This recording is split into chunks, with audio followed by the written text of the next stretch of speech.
Welcome back to the Sports Source. This segment brought to you by Parkside Cabin Rentals. The cabins are open, folks. Sevier County is open. The National Park is open. All the attractions up there are in the process of opening. If you want to do some stress-free social distancing, line up your own cabin in the Smokies with Parkside Cabin Rentals. And I've told you, they have really invested in equipment to completely clean out those cabins. It's like hospital-level clean. Parkside Cabin Rentals, they've been involved in the hospitality business in the Smoky Mountains since it became a national park, and that is literal. They know what they're doing. ParksideCabinRentals.com. Okay, want to welcome in Chuck Cavaleris. Chuck, longtime sports writer, longtime member of our panel. Thanks for joining us, Chuck. Hey, it's great to be here. All right, here's the thing about the Vols recruiting strategy, as I mentioned, going to break. We also saw this with Butch Jones. Nobody wants to hear that, but he recruited pretty well here. He couldn't do anything with him when they got here, but he recruited pretty well, and he did this. You build that momentum, you get some of these 3 stars, and let them go out and be your top recruiter. They're luring other guys in. Big orange carpet day, you get the headline. Yeah, and then, hey, you know, we really don't need you. We got somebody better on the line. Thanks for getting this guy interested. Get lost. We're taking you. There are lots of schools that do it. Not all schools do it. Not all coaches do it, but many do. It's just part of the reality. That said, do you like it? Do you like this? The strategy of taking some 3-star kid. Last year, Tennessee lined up a kid. I think they beat out Liberty for him. The huge offensive lineman out of Texas, was he not? Mm-hmm. Yes. And you thought, what are they doing? And then he didn't get the offer when somebody else did. Do you have a problem with using 3 stars as kindling, which is basically what you're doing? You're starting the fire with these guys, and then the real logs come on. Do you have a problem with it, Chuck? Yes. Yeah, I mean, I think just about anybody would. But, I mean, sometimes, and it's a two-way street. If you've covered recruiting or followed recruiting, the 3 stars are more ready to commit, right? I mean, they're saying, Coach, I'm ready. And 4 and 5 star, you're going to still be taking some visits. And that happens some. But, no, you can't like it, especially if that kid, the 3-star, ends up missing out on a pretty good scholarship opportunity somewhere else. So, no, don't like it. I don't think it should be your standard way to do, the recruiting process. That said, it is. What do you think, John? I mean, I don't like it either. Mm-hmm. And I would say that about any other school that does it, and a lot of them do. I'm just I hate to see a huge, ConHugeco, this monster organization, lure in and get the hopes up of a 17, 18-year-old kid and then say, sorry. Right. I hate that. It's also part of the world. Your thoughts on it? Yeah, and that's really what it comes down to me, is how can you like it?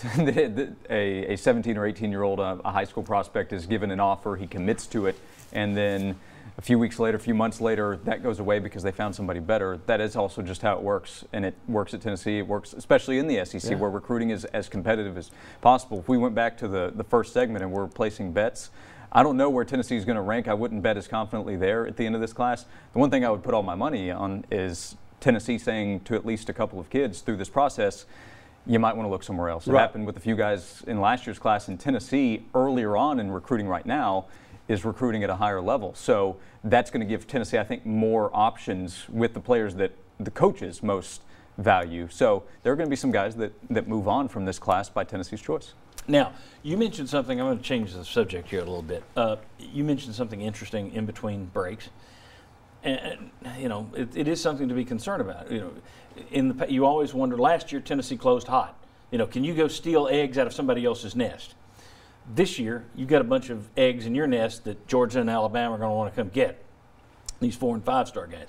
Can you protect them? One thing you mentioned was the sheer number that aren't in state.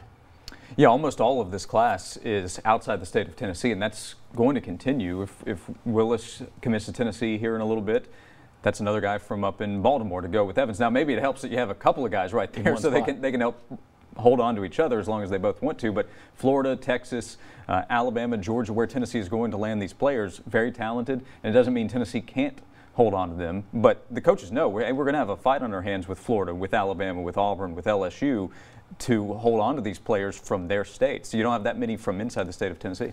And here's the thing that's interesting about that, Chuck.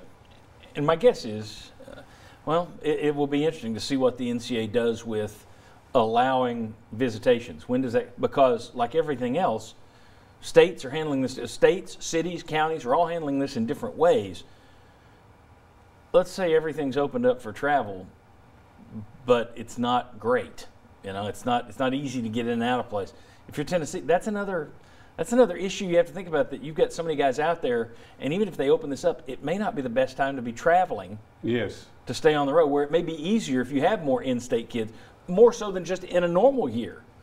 Well, that's one thing I noticed. At least the others are in the SEC footprint, right? I mean, it's not like most are. Most of the others are. So it's not like you're trying to keep the kid in from, you know, West Texas or California, and a lot of that maybe you're going to do more driving. You know, you're going to be in your own vehicle and you're relying on some other things as much. It is going to be interesting though to see how. I mean, everything, as we all know, this is an onion with 5 billion layers to it. So it is interesting. I had not thought about that today, is the fact, until you mentioned it, the fact that a lot of your kids are, and Tennessee is traditionally, when they've done well, a lot of it has been on a national footprint. Sure.